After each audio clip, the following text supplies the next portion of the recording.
Welcome to this edition of the Contractor Commute. This week we got a special episode. We are interviewing Richard McMurray. He is the owner of DFW Crown Moulding, also very well known on YouTube for finished Carpentry TV. If you've not checked out his channel, just phenomenal work, great channel to check out. You can also find him on Passion for Craft on YouTube as well. So check it out. Lots to learn from Richard. Enjoy this episode. When you started that, did you plan on having that big of a following, or was it just kind of a, I'm gonna start filming stuff and see what happens? No, what it was so I was like early 20s and I kind of started on my own, just trying to do carpentry as a business. And I would walk into these houses and I just looked like a young, punk kid or something. And I was like, man, I feel like I'm not being received as well for like the skill set that I hold. I think it's because of my age. So my brother-in-law who works with me, actually, he brought a camera to work one day and we just shot a video, and he was just really messing around, and we edited it, and I was like, this is actually kind of cool, and now I can use this video to kind of show people we know what we're doing. So that video, like, this was early YouTube days, and it just kind of like took off. I was like, what? Why are people watching me like install crown molding? This is weird, So I was like, maybe there's something here though. Like maybe I could do one on baseboard next, or maybe I could do one on wainscoting next. And then it kind of just organically came about from me trying to show people, customers, like actual customers, what we were capable of. So yeah, that's how that whole thing came about, really. That's pretty awesome. It's interesting, like Yeah. cross, and I think I've watched a lot of your videos, and I think it's the consistent comment I see like on your videos is, hey man, you just come across like a real guy, and I think the authenticity and the genuineness just kind of comes through, and that's not something you're trying to do. It's just kind of who you are, and people like, hey, this, and I think that's why people are into it. Yeah, and that's a compliment. I appreciate that. Yeah, I don't try to make it into like a show or, real formal. It's just like, hey, this is what we're doing today. I don't know if this is the right way sometimes, but hey, this is what we got and we're going to make it work. So there's a lot of learning. I would say too, one of the coolest things about this YouTube experience is I probably learned more doing it, like from comments than most people who don't do YouTube have. Because I'll be doing something and someone will say, hey, you should try this tool. And it's like, well, I didn't even know that tool existed. Thank you. So that's a really cool part of it that is another benefit for me. That's awesome. So going back to like, so pre YouTube, how did you get into carpentry? How did you become a contractor? Like, how did you end up in this field to begin with? So this is a funny story. I was in, kind of typical teenager jobs. I worked at fast food type thing. I worked at Radio Shack, if anyone remembers that. um, and then I joined the military, and I was going to be a diesel mechanic. My dad and my brother are both diesel mechanics, and I was like, why not? They make a good living, and my dad works at Lockheed Martin now, and it's kind of led him on a good career path. But when I got to the schools, and I've completed the schools, completed my military terms, I was just like, this isn't really like, I'm working with my hands, but it's not as creative as I would like. So yeah, I just kind of went back on a job search. I answered a Craigslist ad, actually, that all the ad said was, you just can't be scared of ladders, and we're looking for people who want to get out of the food service industry. So I was like, hey, I don't know what I'm going to be doing, washing windows. I had no idea. I was even telling my wife, like, I don't know, I'll check it out. So the guy called me and he's like, yeah, so what you're gonna do, he was like a guy from the Northeast, real thick accent. Like, every time my guy shoots the nail into the crown molding, here's this pink stuff, okay? You're gonna come behind him and fill it in. And I was basically hired as like a nail filler, just a basic helper. Yeah. And so I started just watching those carpenters do their thing, and I was like, whoa, that's kind of, like, yeah, let me try to make a cut. So Like, yeah, sure, cut me a 45 on this piece. I'm just like, whoa, that's kind of cool. And I've used tools before, but for me, it was cool because like what I just cut was actually going in someone's house and they were going to appreciate it. So, I never really did anything for anyone. I just kind of cut things in the garage and messed around. But this time it was like, hey, that's going to be in this house forever. It's cool. Yeah. And that's really when the light bulb went off and I was like, hey, I kind of like this. Yeah.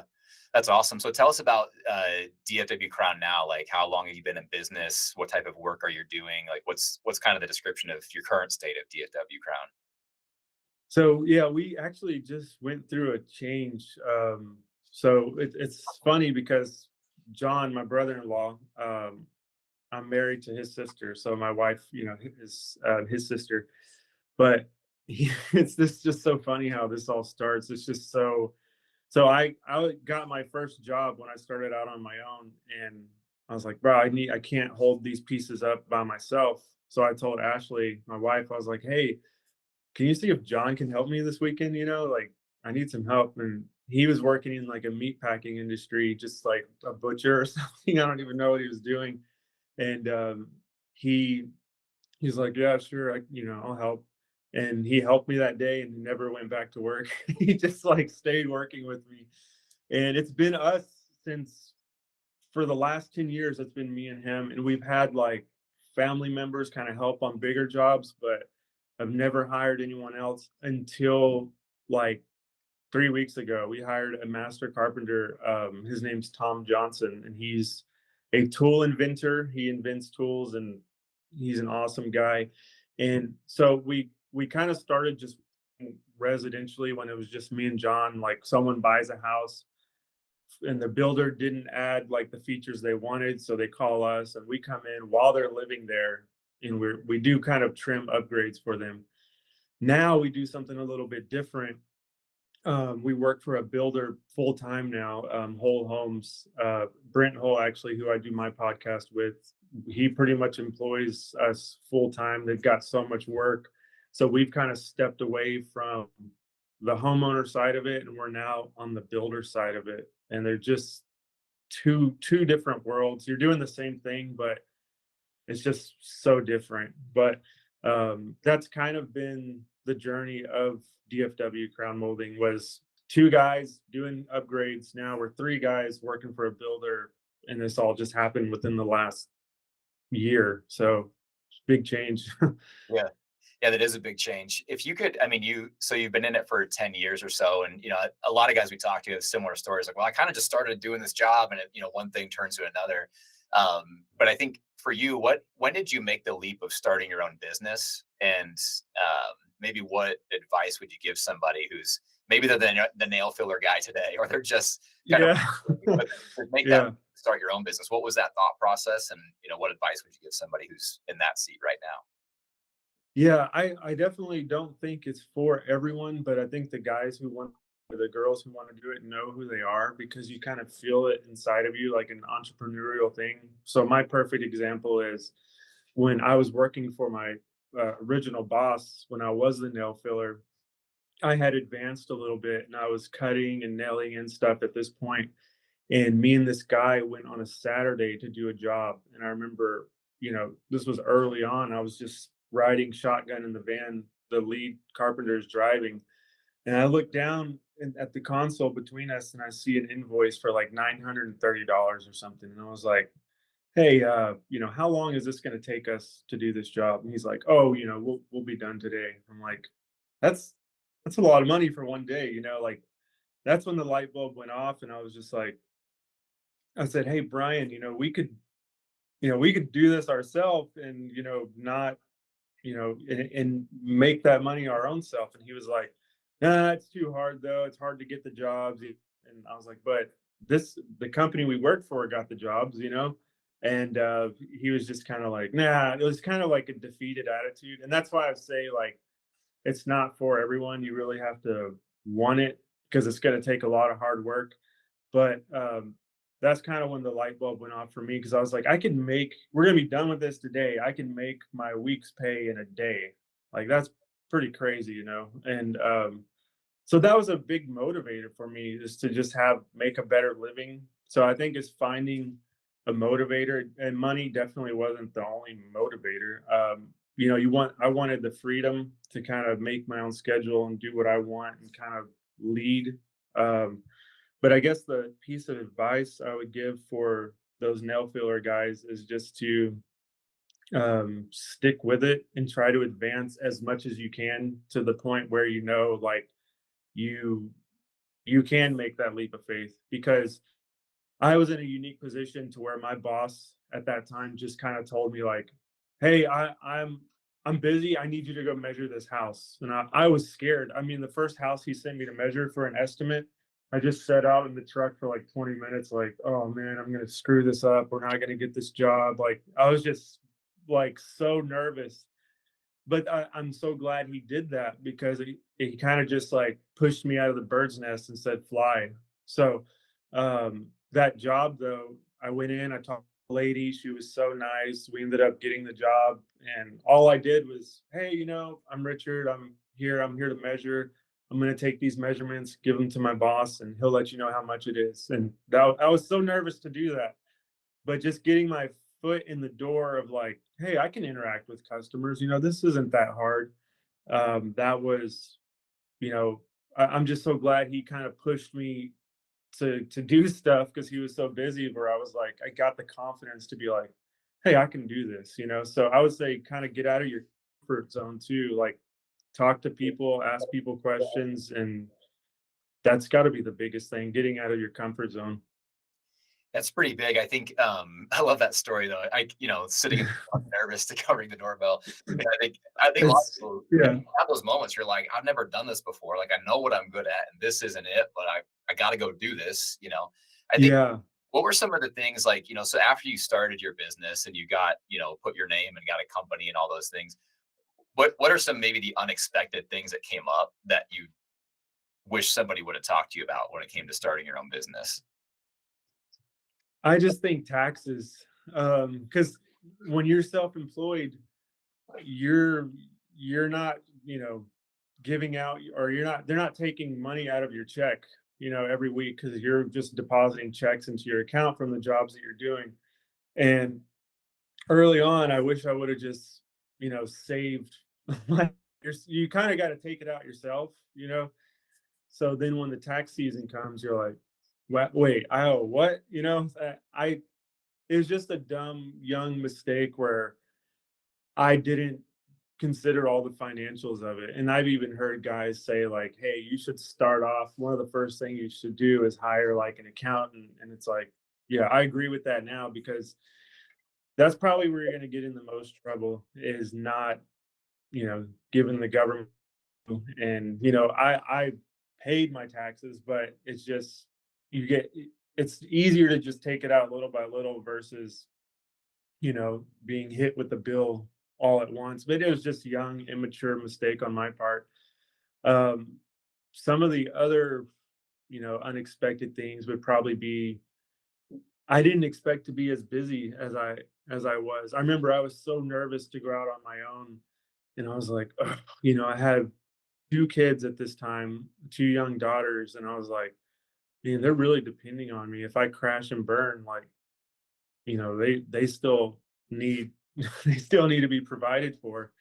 But I remember, when I first started, my mom told me, she was like, "You're gonna get so much work that you're gonna have to turn it away." And I remember her saying that. I was like, "You're," in my mind, I didn't say this out loud, but I was like, "There's no way. Like, that's a crazy statement. There's no way that's gonna happen." Within a year that happened. Like, I had to just be like, you know and it's partly because there's a demand for trim carpenters in the Dallas Fort Worth area. So, we kind of found a place there where there was a void anyways, but it happened. Like, and I was like, "This is crazy. Like, I have as much work as I want." So that was unexpected, big time. I thought I would just be struggling. I guess I had kind of a pessimistic attitude about it, but there's really an abundance of work out there. So if you're looking to start out, I wouldn't worry about that too much, because um, like I said, I think there's an abundance to do, and people are always needing tradespeople to do stuff for them. Yeah. I think it's interesting. Like you talked about that $900 invoice, and then finding out about taxes later. It's like, that's why that was $900. Yeah, exactly. Yeah, yeah, when you're young and all eyed, it's like, oh man, actually making pretty good money, but you soon learn that nope, that's not all yours. Yeah. Hey, so one of the things you're into now is a YouTube channel called Passion for Craft. And if you're watching this and you haven't tuned into Passion for Craft, I highly recommend it. It's really a gold mine of just information and Thank just you. resources. I think it's been really cool to watch and learn for just the setup that you guys have there. But on one of the episodes, you talked about coming out of a scarcity mentality, specifically on how you priced your work. Can you elaborate on that, like, and just kind of the evolution of how you price your work and what it meant to have a scarcity mentality? Yeah, yeah. I started so in those early days when I was pricing my stuff, I was just kind of charging. So with trim, one easy way people charge for trim or flooring or anything, you charge flooring by square foot, or you could charge for trim by linear foot, and then you sell it as the molding or base, whatever it is, and then you add on like your labor cost into it. I was not charging near enough. One of the things of why I like what I was just saying about my mom telling me, you're going to be so busy, you're going to have to turn work away. Well, it's because I was undervaluing myself big time. People are like, oh, yeah, that's it. All right, this guy's cheap. Let's hire him. And it actually was fine with me. I was not trying to be wealthy or something. I was just trying to make a living to provide for my young family. So, um, I finally, way later, when I met Brent, like 10 years later, it could have came a little earlier, but he was like, how we went on, he picked me up in the truck, and this is when I first started working with him. He's like, so, how much are you charging? I'm like, well, I try to make like 500 bucks a day. I think that's pretty good. He's like, really? You should be making more than that. And it was just the first time someone kind of mentored me and was like, you're the stuff that you guys are doing, it's more valuable than that. So I will put a disclaimer out though, is that only some builders are willing to pay those kind of prices for like high quality skilled labor.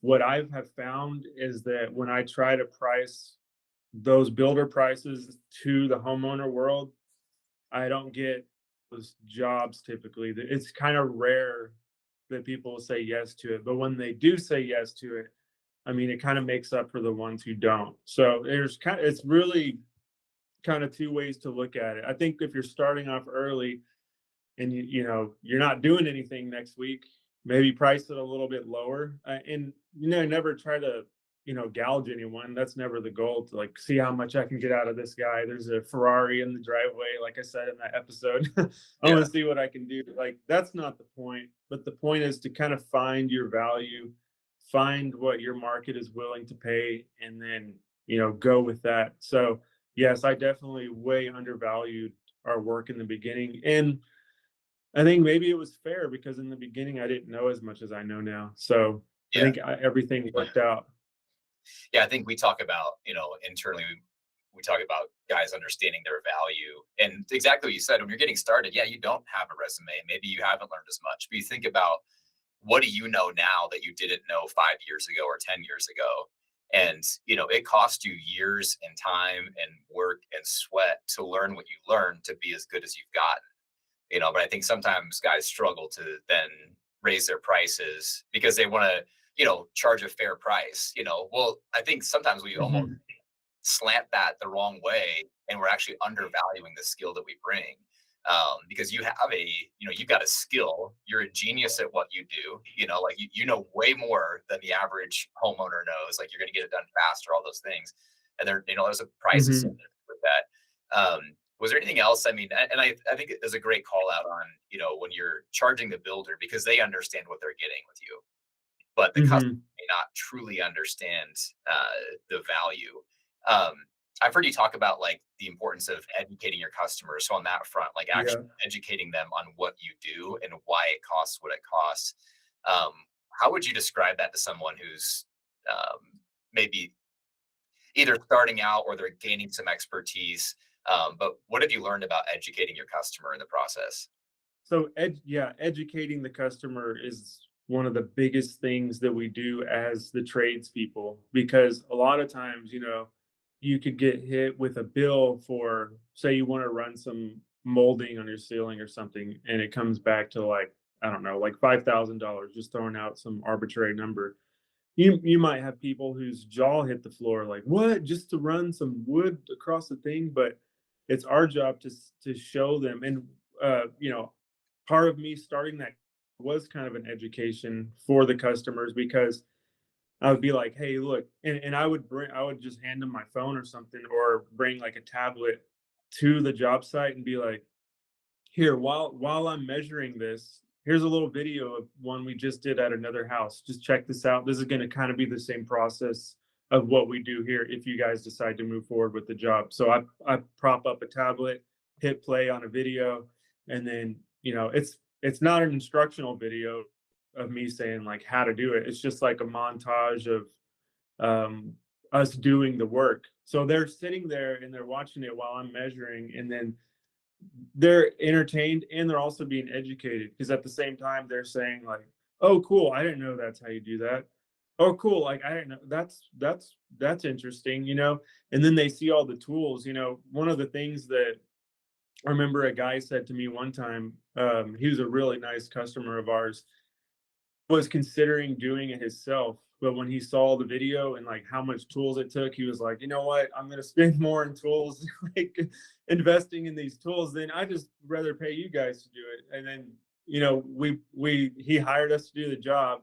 We come in, we're bringing all of our boxes in, because carpentry is it's one of the trades where you need the most tools. It's ridiculous. Like I'm jealous of these tile guys. They just have like a tile saw, angle grinder, and a drill. Like, that's awesome. You could drive around in a little truck and save fuel. But he watched us bring these tools in, and yeah, he was just like, man, all these tools. Like, I just remember that guy being like, this is insane. Like, he was just blown away, because we're bringing like all these Milwaukee boxes in and lasers and stuff. So, I mean, that was partly education for him to be like, okay, this is valued. This is like a profession, and part of what people are paying for. Because when I started, I mean, I started at the bottom of the barrel. Like, I didn't come from a trades family. I didn't have a job growing up where I was, some craftsman or something. I started feeling nail holes with the little pink stuff, dry decks from DAP. And part of the whole journey for me has been a struggle of like learning everything the hard way. And one thing about learning the hard way is you don't forget for the next time, because you're like, never want to make that mistake again. So part of what you're paying for when you hire someone like me, or people, tradespeople who have a lot of experience, you're paying for that, all those years that it took me to learn everything, for this very steep learning curve. Like, carpentry and fine carpentry is not something you just figure out in a year. Maybe some people are more inclined to it and they could grasp it quicker, but generally it's a pretty steep learning curve.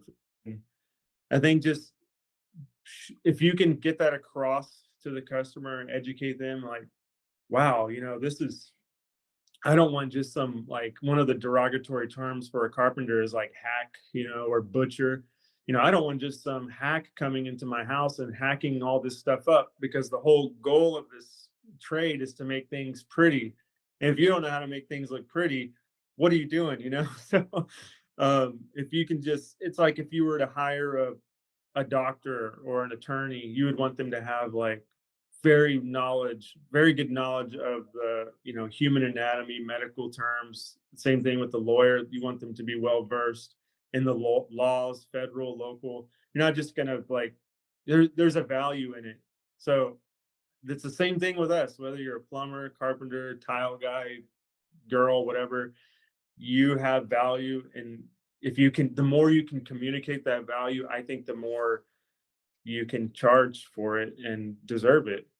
Yeah, I think it's a great point. And there's story that someone told us one time, and it was like this story of like Pablo Picasso. I don't know if it's true or not, but he's sitting at a cafe and someone recognizes him, like, oh, it's Picasso. And this lady comes up to him and hands him a napkin and says, hey, can you just sketch something up real quick on this napkin? I just want to have like a signature piece of Picasso. So he drafts it up and, takes him, a minute or two. And before he hands it back to her, he's like, that'll be $10,000. She's like, what? She's like, it took you 2 minutes to do that. He's like, no, it took me a lifetime of skill to be able to do this in 2 minutes. And it's like, Yeah. just that concept of like, what's your value worth? And to your point, you're not gouging customers. You're not trying to, rip people off, but you are trying to say, wait a minute, like there's a value to what you do. And I think that communicating to the customer is a huge part. So you have the advantage, not advantage, you did the work, but you've built this massive YouTube portfolio of the work that you've done. But to the guy who's maybe like, man, I'm not building a YouTube channel for my trade or what I do. But we've met a lot of guys who don't have a website, and they maybe have a couple social media pages like a Facebook or Instagram. Can you describe like maybe even the value of even your ability to, or maybe not your value, but how would you encourage someone to start even an Instagram account or a Facebook account to show pictures of their work? Because I think that's probably the starting grounds of showing your value. What's the value that you've seen in that, and what's a simple way a guy could get started in just showing their work? Yeah, the value is huge. There's no doubt. In social media, there's no doubt. I mean, part of what I was saying earlier, when I went to the customers and propped up the tablet and said, "Here, watch this video," it was a video on YouTube, and then they saw my video, and then a lot of times they'd be like, "Whoa," this was early on. "Whoa, you have like 1,000 subscribers. That's pretty cool." So and it's not that you need a big following, but you need to just put it out there so people can see it. If you're just hiding in the corner, and it's going to sound funny, but I'm not really a big fan of Instagram. I'm just more of a YouTube guy. But Instagram is a great portfolio. What I do sometimes now is I say, like I'll send potential customers my Instagram, and so they can see the work that we've done. And you just got to have it. It's we're in a day now where, and we have been for as long as for a decade, well over now, where you need an online presence. I think you could probably get away without a website now just because of Instagram and YouTube, but I still recommend having a website because you could just build it the way that you want it. You can have it presented in your style. There's only so much you can do on an Instagram page, or a YouTube page. Like my website, dfwcrownmoulding.com, it's exactly how I want it. It's just super simple. It has everything laid out how I want, and they can get an idea of what they're getting when they hire me. And I think the biggest thing is you need to be on it, and you need to at least look at it as a portfolio. That's how I look at Instagram. I don't really look at it as social media. I'm not talking to my wife on there or my siblings or my parents. I talk to them in real life. But out there, I have a presence because it's a different relationship. I'm not going to call my customer on the phone generally. I might just message them on Instagram. It's a little bit more informal.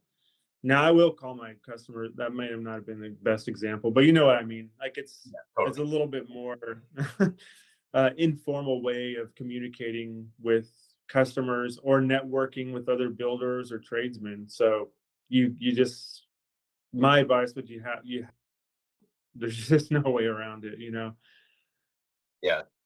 Well, I think if you look at, just the ability to show your work, you can say something with, a picture's worth 1,000 words, right? If people want to see what you've done before.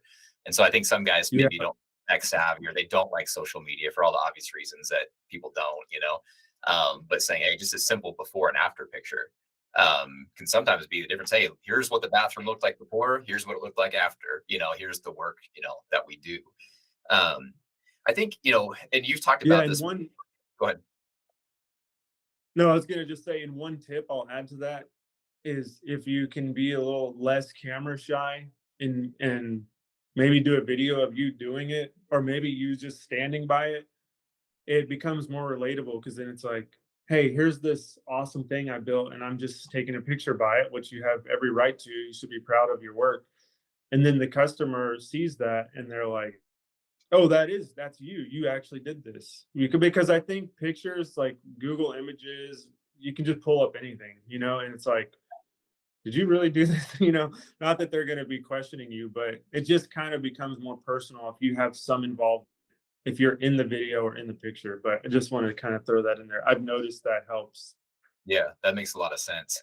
I think, being proud of your work is, yeah, I've heard you talk about it before, just kind of what you enjoy about it is building beautiful things, like the creative part of your work. And I think that's why a lot of guys get into crafts and trades is because they did something. At the end of the day, they can look at what they Yeah. built.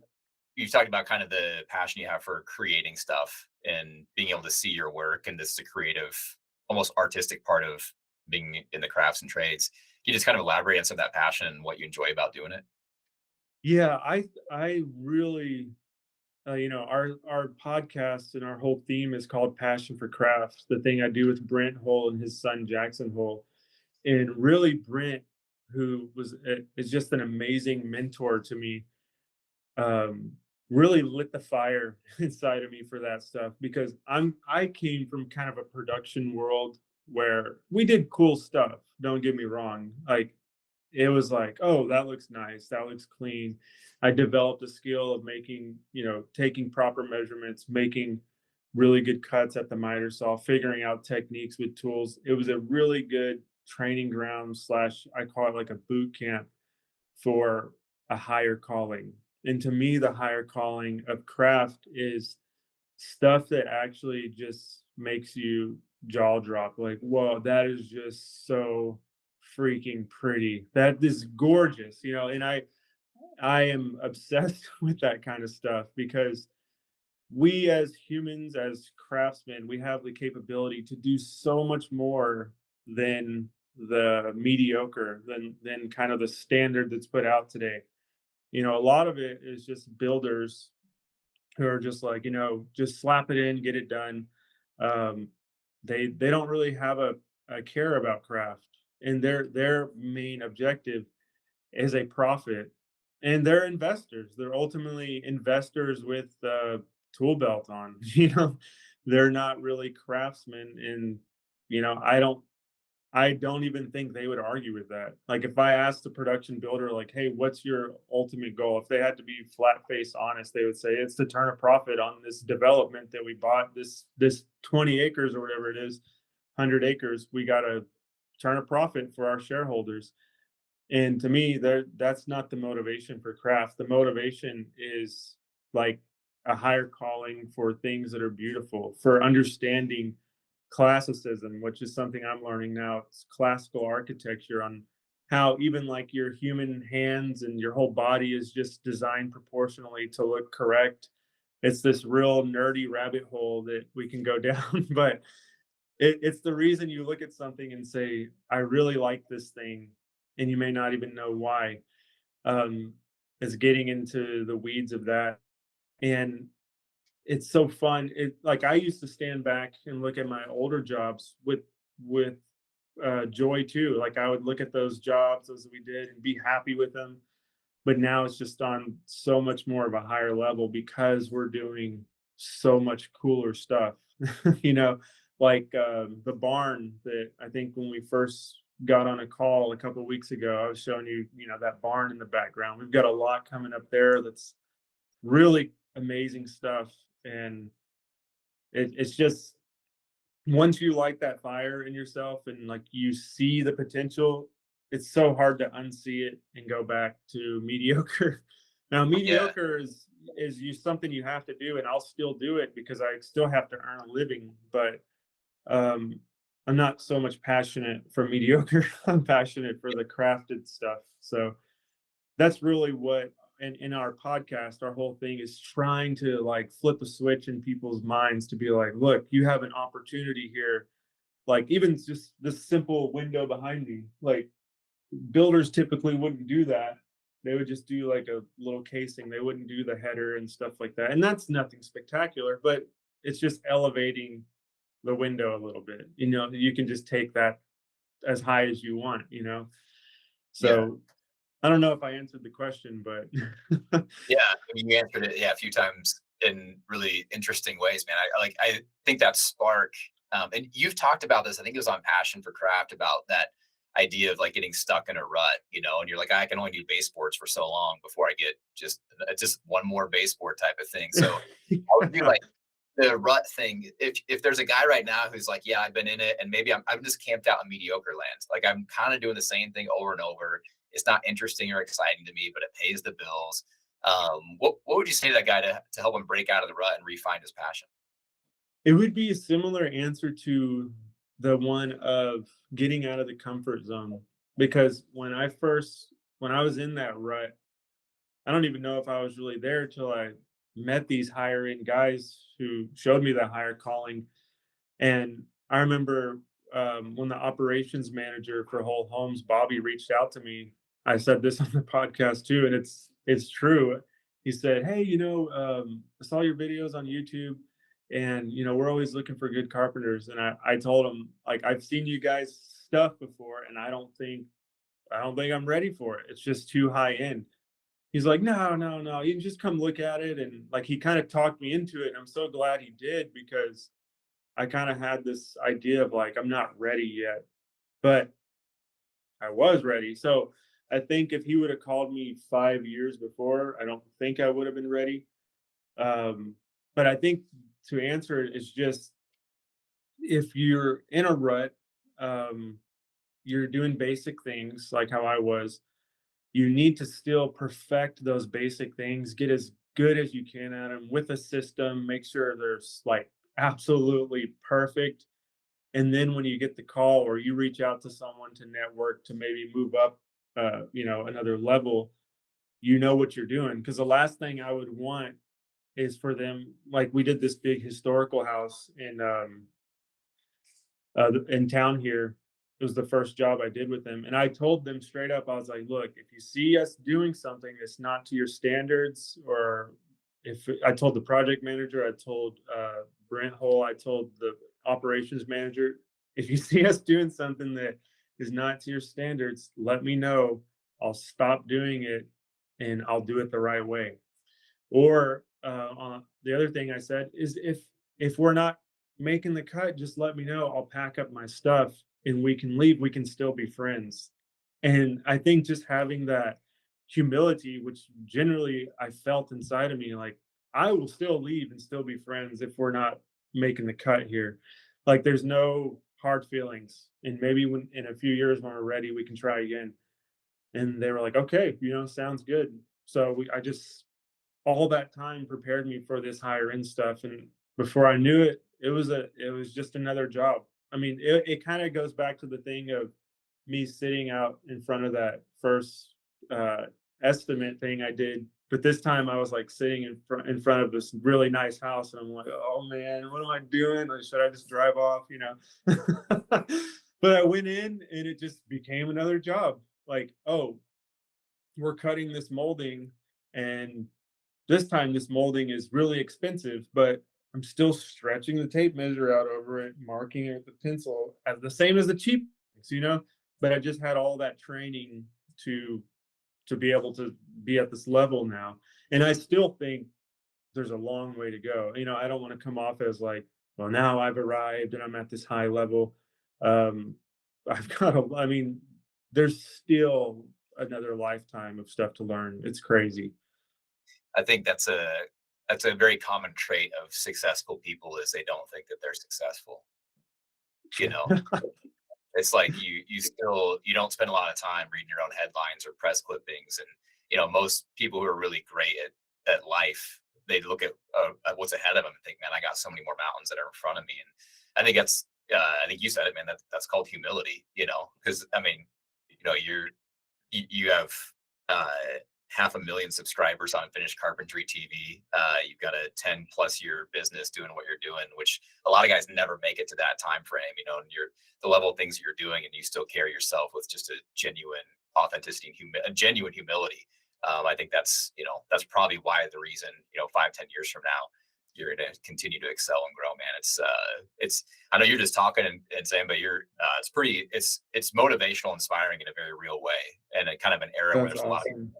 a lot of people just fool themselves and trying to create hype and headlines. Like you're just the real deal doing the real thing. And I think that's why, people are following you. Yeah, that's awesome. I'm glad to hear it from the other side. I mean, it's really how I feel. It's just Yeah. bringing the camera along, and it is what it is. I screw up sometimes, and we show that too. We don't try to hide anything. So Yeah. I'm glad you find it interesting. Yeah, I'm not the only one. I don't know if you know this. Awesome stuff, man. I think I'm going to backtrack with just one question on just the process of sales and estimates. We talked about like knowing your value and figuring out how to show that to a customer. Are there any other pitfalls on pricing, or just things you learned around how do you price a job? Maybe even like early on before you had the YouTube. Maybe how do you make sure you don't lose money when you're writing an estimate? Yeah, I think one of the biggest things with the pricing is you got to account for stuff that's going to go wrong, or stuff that's going to take longer, or waiting on hardware or something to come in, or waiting on a molding to arrive, or some special order stuff. You're always like, you can never say, all right, it's going to take us 2 days exactly. It's going to be, you can kind of, that's why we call it estimate, because we don't know exactly what we're going to get into, especially for those guys like on remodel jobs. You may say, oh yeah, we can take this wall down in a day, and you start tearing into that wall, and there's a surprise in there. There's like a gas line or something, and that could take another week, to get that signed off, inspected, or moved first. And so I think one of the pitfalls is just build into your price room for stuff that's unexpected, because the last thing you want to do is be working on a job and losing money. And I think we've all been there, and you're kind of like miserable, like, man, I am not making anything here. But you still have to give them a good product. You still have to try your hardest, because it's not their fault that you didn't account for that. And one of the things I've always done, and I'm not downplaying anyone who does this, but I've never done this. I've never asked for more money from a homeowner, just because I just wanted to take it on my own responsibility. Like, if I had like someone come to me to cut down some trees or something, and they said, hey man, we're gonna need like another 1,500, I'd be like, what? Like, don't you have this figured out? What are you talking about?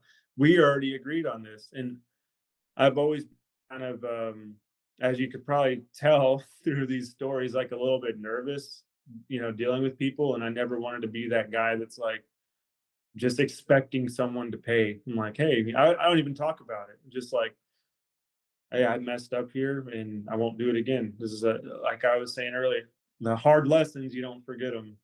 When you're there working for free, you're like, I don't want this to happen again. So yeah, just that would be kind of my piece of advice for pricing, is don't just price it exact. Just, add some extra. Everyone does it. Like, I just did a quote for another builder, where I gave him a price. It was like 4,100 to trim out some arches or cased openings. And then we went and got our price from the custom mill, and it was another $300. So I called him and I said, hey, we haven't started this yet, but the mill is saying another 300. He said, it's fine. I already put another 500 on top of you to cover anything like. So like, everyone does it. Everyone knows that things don't always happen the way the estimate says they're going to happen. That's why it's called an estimate. Yeah, that's good stuff, man. I appreciate it. Just like I think some people will get to start to thinking like, well, everyone's going to figure out at some point where you're always going to nail it to the penny every time. I don't think we found No, that guy. yeah. No, Yeah. this isn't Amazon, Jeff Bezos stuff. This is like, Yeah. you can't have systems that well integrated. I thought about that a long time ago. Like, man, could I make like an Amazon of crown molding, where I just have like a truck, and then just like you click, like, I have this much footage, and then they go. It's like, it doesn't work like that. It's just there's just so much more involved. Hey, hope you enjoyed that interview with Richard McMurray from Finished Carpentry TV. Catch us next time on the Contractor Commute.